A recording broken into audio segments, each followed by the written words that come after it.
Ok. Buenos días. En nuestro caso nos tocó hablar sobre la propuesta de Peter Paul Rubens. En el siglo XVI encontramos a una Alemania bajo una situación cambiante debido a la Guerra de los 30 años entre el emperador y los gobernantes de los estados limítrofes, además de la peste. Estos acontecimientos debilitaron al pueblo alemán, reduciendo notablemente su población. Entonces, es bajo este contexto que surgen las principales muestras de barroco alemán en el siglo XVII. Es así como el pintor Peter Paul Rubens hizo el intento de fusionar las escuelas de la pintura flamenca del norte italiano para crear así un nuevo estilo. En este sentido, el barroco se encuentra influenciado tanto por la Contrarreforma como por la ideología monárquica absolutista. Volviendo un poco a Peter Paul Rubens, el pintor nació en Siegen, la actual Alemania, en 1577 y murió en la ciudad de Amberes en 1640. Rubens fue educado en el catolicismo en la ciudad de Amberes, por lo que sus ideales religiosos fueron clave para su formación como artista. Tras dedicarse a estudiar la pintura por unos años, en 1600 viaja a Italia y llega a la ciudad de Venecia, donde es influenciado por maestros como Veronese, Tintoretto y especialmente por Tiziano. Sobre este último, Rubens se interesó en su uso del color y en su gran libertad del uso del pincel. En Italia también trabajó para la corte de Mantua y se encontró con una gran cantidad de obras importantes de grandes maestros italianos como Caracci y Caravaggio.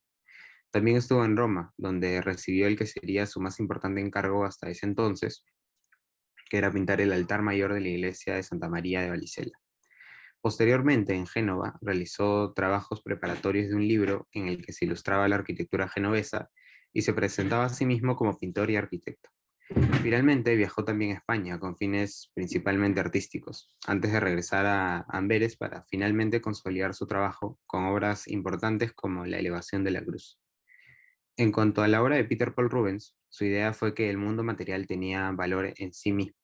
Fusionó el realismo flamenco con las tendencias clasicistas del Renacimiento italiano y también trabajó con composiciones en diagonal, lo que le otorgaba un dinamismo bastante interesante a sus representaciones.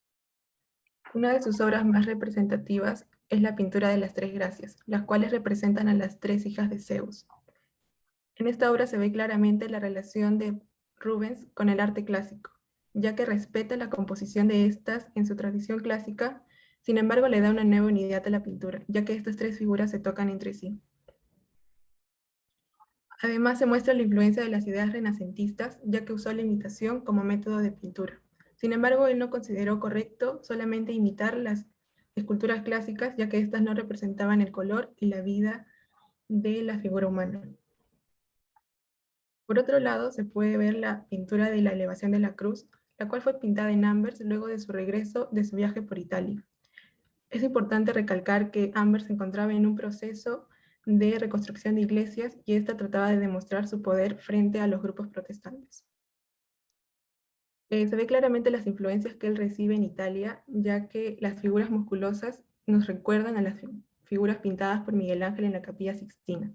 También recibe influencias barrocas de Caravaggio y se ve claramente en el uso de la luz y sombra. No solo recibe influencias italianas, sino también influencias nórdicas, y se ve en el detalle de las armaduras y en el follaje en algunos lados de la pintura.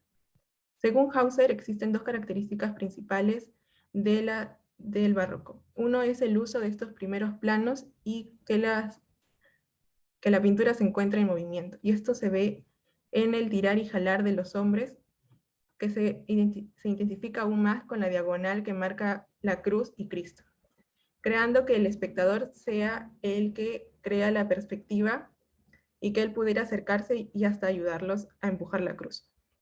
En conclusión, Rubens fue reconocido por sus distintos aportes y las características trascendentales de sus obras. Estas son muy variadas, ya que hizo retratos, retablos, hasta pinturas mitológicas y alegorías históricas, las cuales muestran una sensualidad y movimiento que no había sido visto hasta ese momento. Finalmente, se subraya su importancia de Rubens en la consolidación de una forma de pintar y de apreciar la pintura, la cual cuaja con la Venecia de Tiziano. Esta aceptación de una estética basada en el uso expresivo de un trazado y la ausencia de un acabado pulido son los precedentes que hacen posible el desarrollo de un boceto pintado. Gracias.